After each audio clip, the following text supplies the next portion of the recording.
look, there's still some room to grow, but at this point, you have found ways to win games in situations where you would have found ways to lose games in previous years. Oh, yeah. You've identified we need to get the running game going, and they've run it exceptionally well the last 2 weeks. And they've also identified we need to slow down the opponent's running game, and they've done that exceptionally well, all while taking the football away at about a 3.5 to 4 times a game clip. So, they have tackled some of their biggest issues. He has made this team better. There's no doubt in my mind that they're not where they're at today if Ben Johnson and this coaching staff that he brought with, and you pointed out, Dennis Allen, Al Harris. Al Harris told J-Mac, and you'll hear that coming up, that they were going to get 4 turnovers before the game. And sure enough, they got 4 turnovers. I hope he makes that prediction every game and it comes to fruition. Yeah, Antoine Randall, Roshar on the offensive line. But, not only are we seeing it tangibly with their play and then with the 4-game winning streak, but, some of the things that he was just saying, he doesn't – he'll explain things, and he's not scared to blame someone, whether it was on Theo Benedict. He was inconsistent, to say the least.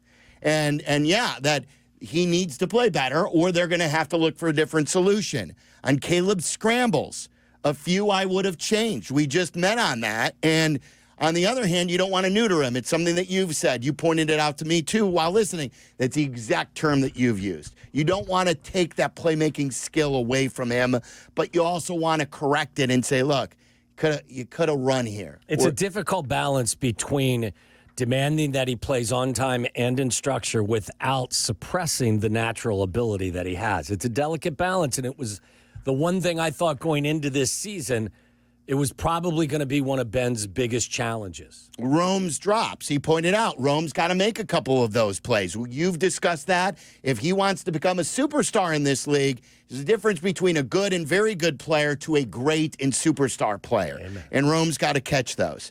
Ben pointed to himself on that drive before the half. He didn't call the game the right way. He left his defense out on an island.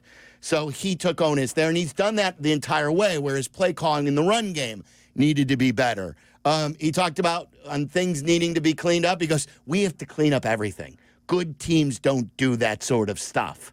And then he mentioned the center-quarterback exchange at the end. What did he say? That we're on a united front to rapidly change that this week? So, he's not scared in a win to point out all the issues that they still need to fix, but he'll compliment his team, and he'll say, that was the most physical we played. I loved when our guys swarmed around Monangai and we're getting into the mix with everybody. So, with the results at 4-2, with his honesty that he brings and the explanations, they make sense. We've always asked, make it make sense. All of this is finally making sense as a Bears fan. Yeah, they're solving some of their issues, for sure. It doesn't mean there's still not room to grow, because they've got to get better on third downs. I think they were just 13 of 38 their last 3 games.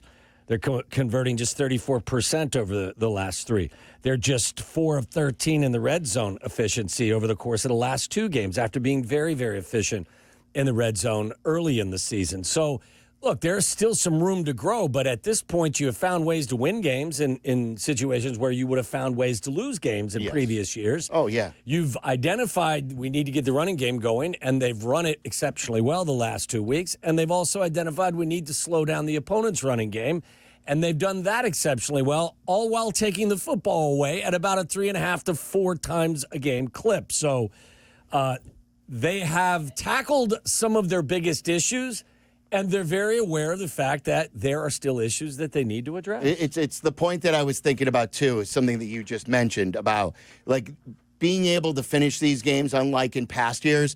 Last year, the theme was the Bears should have won, but they found a way to lose. Yeah. And maybe they still have a lot to work on. I don't think anyone can argue about that. But they're finding ways to win. I'd much, much rather have that than playing well and finding ways to lose. So, again, victory Monday, 4 in a row, the first 4-game winning streak we've talked about with you on Waddle and Silvy in 7 freaking years. Let's ring up the phone lines right now. It's your turn. How do you feel about the way the Bears are winning? What are things that you love? What are things that you need to To focus on the Caleb development conversation is a really interesting one, too, because he does need to play better. But, like, there was one tweeter who shared something that I thought was poetic on Caleb Williams and having a down game. 15 takeaways the last 4 weeks, plus 13 over that stretch. Coming off a 50 burger, you know, the last time that happened, we saw the Bears duplicate 50 burgers, where they did it, I forget which order, if it was New England, then Green Bay. In back-to-back games under Trustman. Last year we saw one loss spiral into 10. You know, and what I love about this, too, is last year there were, like, many voices. Many voices. Like, we knew Eberflus wasn't a strong leader. He had this multiplayer leadership committee, which really muddied it up, and everybody wanted to say their thing, and they were politicking. We know the leader at House Hall right now. There's no doubt about it. Ben Johnson will lead them, and they will follow. They want to be coached. We always said it last year, coaching matters.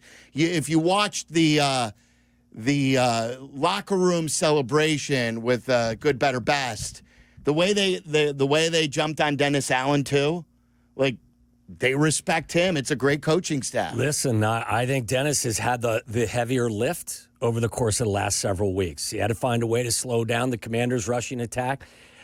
Look, he's finding ways to pressure opposing quarterbacks as well. They had 4 sacks. You got one from Brisker, one from Gordon, one from Edmonds, and they counted the strip. There was a strip sack from Sweat, I think, on the second or third play. They're not manufacturing, or they're not getting, rather, a lot of pressure from their front four.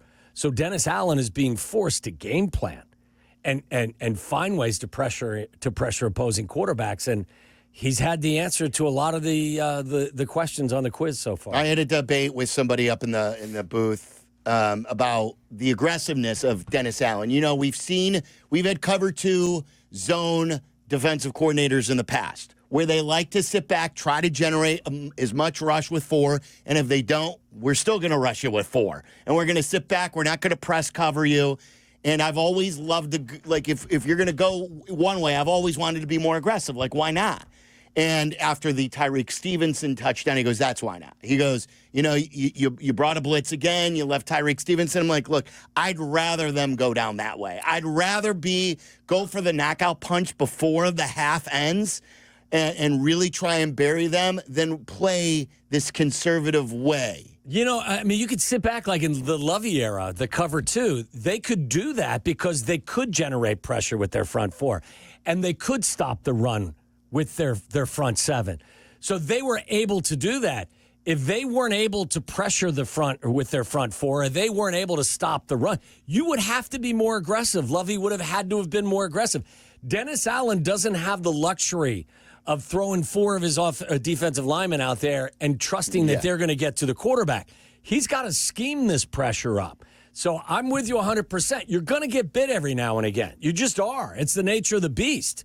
You try to time these blitzes up correctly, but every now and again, they're going to get you. Yeah, the guys on the other side get a paycheck as well. So, again, you got 4 sacks in this game. 3 of them came from defensive backs and linebackers. So, again, you have some issues that still need to be addressed, and I'm sure they are well aware of it, and they will address that. All right, let's ring it up, Bears fans. 312-332-3776. It's a Victory Monday, and as I mentioned, it's the first time we've talked about a 4-game win streak since 2018.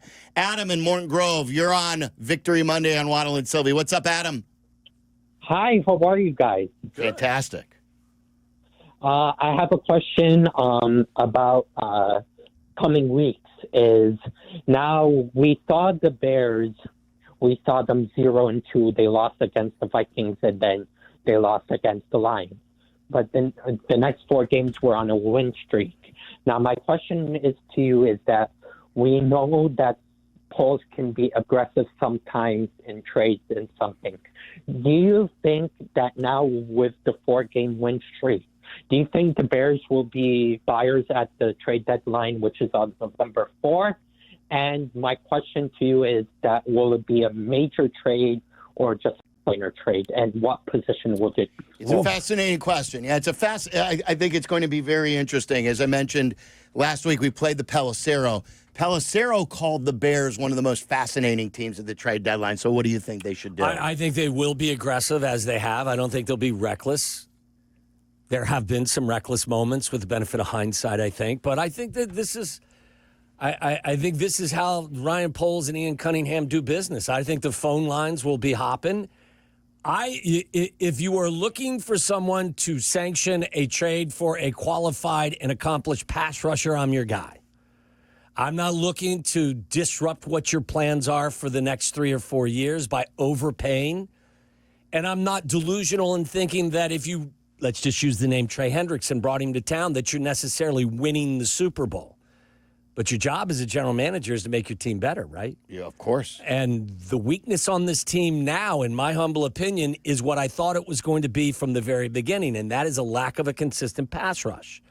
You're not going to be able to keep dialing up pressure by, sending the full defense after quarterbacks. Sooner or later, guys are going to have to get there on their own. I would definitely have my ears open for anybody who wanted to trade me an accomplished passer. What about a corner? Now, especially with Tyreek Stevenson, we heard at the very end there, he said it's day-to-day or week-to-week for both Cole. Like, that didn't clarify anything because that covers everything, day-to-day or week-to-week. You're right. There's definitely a need back there for depth, but I would give up more for a qualified pass rusher than I would for a qualified cornerback. What about, are you in the left tackle market? If there's, they don't usually trade them. I don't think you're getting a left tackle that is going to give you anything more than you're going to get. I'm sure Cam Robinson's available. He's been available at the trade deadline the last 3 years. I think the reason why he keeps getting traded is he's not a better option than most. I will say this as well. Theo is going to go through some growing pains. But let's also be honest with ourselves. If that had been Braxton Jones, we'd been calling for his benching. Yeah. That's how he played. Now, again, he's not Braxton Jones. He hasn't been in the league for 3 years. But there's no question, and I thought Ben pointed out, definitively, it needs to get better. He got dog walked back into the quarterback's lap a couple of times. He had some pre-snap penalties. But this is coming off a start against the Commanders where I thought he was very effective. It's why I think we've seen the last couple of weeks why people have been against trading for a running back. You want to keep your draft picks when the run game can be manufactured with good hard running, like we've seen, and better blocking. I think in the offseason, that's where you address the running back position. Like you've got DeAndre Swift is on a roll right now. He's playing well. Is he an elite back in the league? He's played like one the last 2 weeks, but most people would tell you no. But he's more than solid for you. Next year, his contract's going to be up. I mean, if you're looking at the running back position, and again, I know we've only played 6 games. I'm just saying, as you project, that's a position I think they will address in the offseason, not before the trade deadline. Yeah, it should be very interesting in these next couple of weeks.